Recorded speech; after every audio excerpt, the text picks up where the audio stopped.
Assalamualaikum warahmatullahi wabarakatuh. Halo semuanya, kami dari kelompok 2 KIO PCC Farmasi UMS yang beranggotakan saya Rizky Aulia dan ada juga teman saya Natasha Maula, Nike Cynthia, Izatul Kutsia, Anggit Putra, Yulinda Eka, Nur Fitria, dan Tia Sening. Di sini kami akan menyampaikan tentang diare. Apa sih diare itu? Diare adalah suatu kondisi di mana seseorang buang air besar, yang dimana konsistensinya itu bisa lembek, cair, bahkan juga dapat berupa air. Namun di sini frekuensinya itu sering, biasanya dalam satu hari bisa sampai 3 kali atau lebih. Nah, untuk kelanjutan bagaimana diare itu, serta bagaimana pengobatannya, yuk simak video ini. Penyebab diare. Secara klinis, penyebab diare dapat dikelompokkan dalam 6 golongan besar, antara lain, yang pertama yaitu infeksi. Infeksi dapat disebabkan oleh bakteri, contohnya yaitu Campylobacter, Clostridium difficile, Escherichia coli, Salmonella, atau Shigella. Lalu, infeksi juga dapat disebabkan oleh virus, seperti rotavirus atau cytomegalovirus. Dan infeksi juga dapat disebabkan oleh infestasi parasit, contohnya seperti Giardiasis atau Strongyloidosis. Yang penyebab yang kedua yaitu malabsorpsi. Malabsorpsi makanan adalah kondisi saluran pencernaan, khususnya usus, tidak dapat menyerap nutrisi dari makanan yang biasanya disebabkan oleh kerusakan dari cacat atau rusaknya lapisan mukosa dari usus, di mana sebagian besar nutrisi terjadi. Gejala malabsorpsi makanan salah satunya yaitu diare.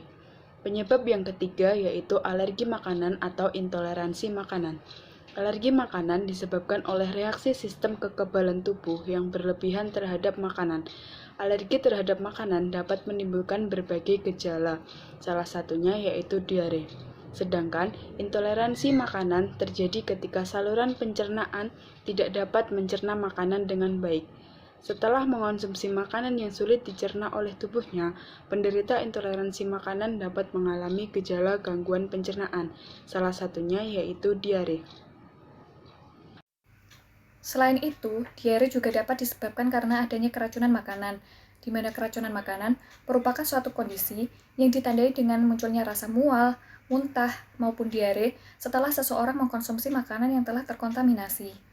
Nah, makanan yang telah terkontaminasi dapat mengandung organisme infeksius berupa virus, bakteri, maupun parasit atau toksin yang dihasilkan oleh suatu organisme tertentu.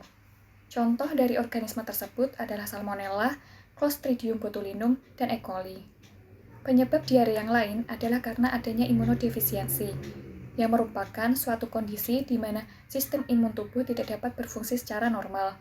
Akibatnya, seorang penderita imunodefisiensi lebih rentan terkena infeksi yang disebabkan oleh virus maupun bakteri.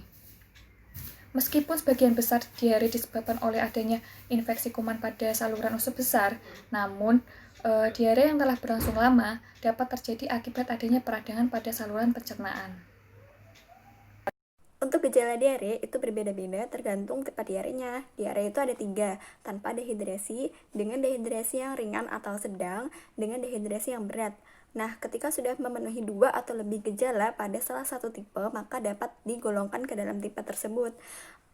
Contohnya yang pertama, yaitu diare tanpa dehidrasi. Keadaan umumnya masih baik dan sadar, kemudian keadaan mata juga tidak cekung, keinginan minumnya masih normal, dan turgornya cepat kembali. Turgor itu ketika kulit perut dicubit, maka dapat kembali ke bentuk semula.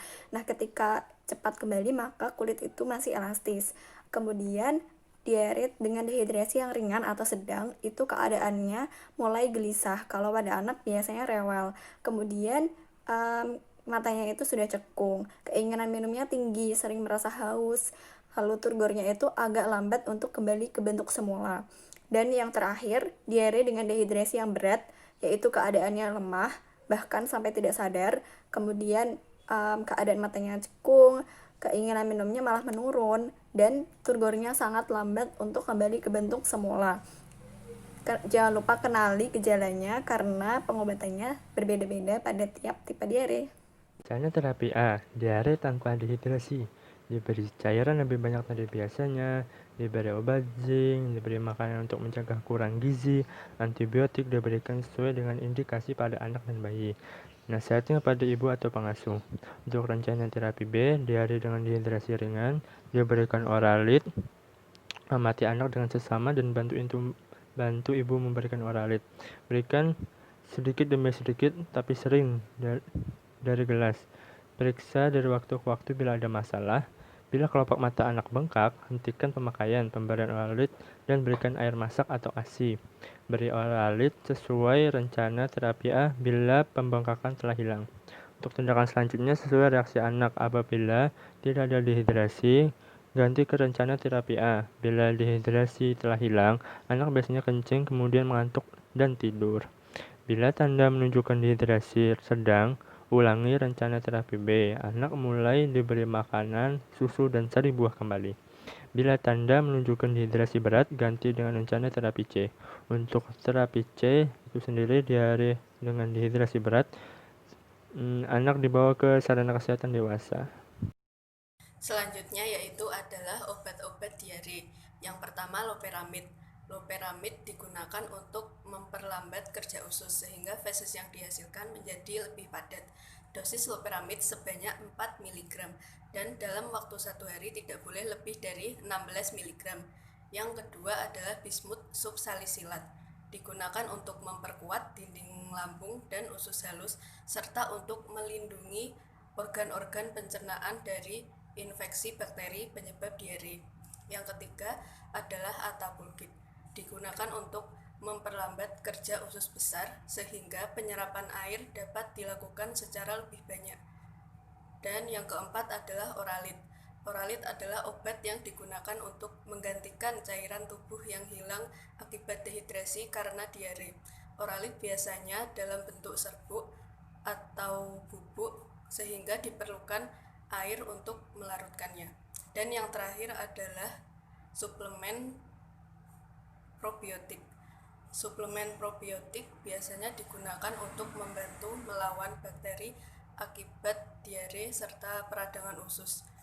Probiotik biasanya ditemukan pada tahu, tempe, dan yogurt. Terapi non-farmakologi.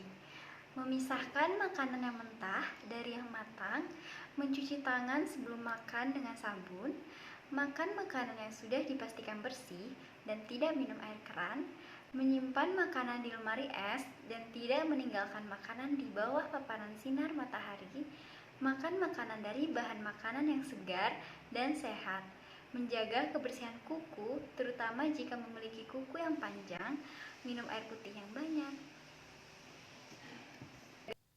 Selanjutnya adalah upaya pencegahan diare, di mana upaya pencegahan diare tergantung pada kedisiplinan seseorang dalam menjaga kebersihan. Dalam menerapkan kebersihan, seseorang dapat terhindar dari virus atau mikrob yang dapat menyebabkan diare.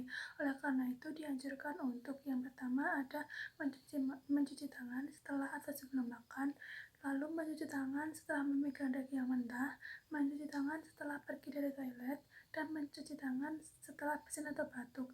Dalam mencuci tangan tersebut dapat menggunakan sabun serta air yang mengalir. Yang kedua, dapat mengkonsumsi makanan yang sudah matang dan menghindari mengkonsumsi makanan seperti sayuran atau buah-buahan yang belum matang serta tidak dipotong dengan sendiri. Yang ketiga, dapat mengkonsumsi air putih yang matang. Sekian KIO kami dari kelompok 2. Mohon maaf apabila ada kesalahan. Wassalamualaikum warahmatullahi wabarakatuh.